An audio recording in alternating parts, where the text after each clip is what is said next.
the future of Turkmen, fanned expanse from Khazar ripples, to a smooth Ceyhan by winds of Turkmen, bliss of my eyes, rose fields, flow generated by the mountains of Turkmen, and shade and coolness in the Turkmen gardens, and Nirs and Maya are grazing in the steppes. Rayhan blooms in ochre sands, meadows abundant in flowers Turkmen.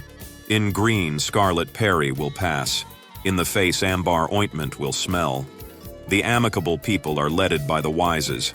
Proud land of the people of Turkmen. The soul of Gorogly and his brothers is alive. Look, friends, at a Turkmen lion. He doesn't search for mercy. When he rises before enemies of Turkmen, people live in unified tribes. The cloth is laid for a holiday. A high share is given for fatherland, and granite melts before the armies of Turkmen. The gigot will look in anger at mountain quail and ruby lights. Not water, but honey in a flood rages. The stream, in union with fields of Turkmen. The Turkmen will not be taken unawares by war. The former need was forgotten by the country. Here roses do not fade from them any. Doesn't complain apart from the singers of Turkmen. Here a brotherhood, custom and friendship in the law, for the glorious birth and powerful tribes.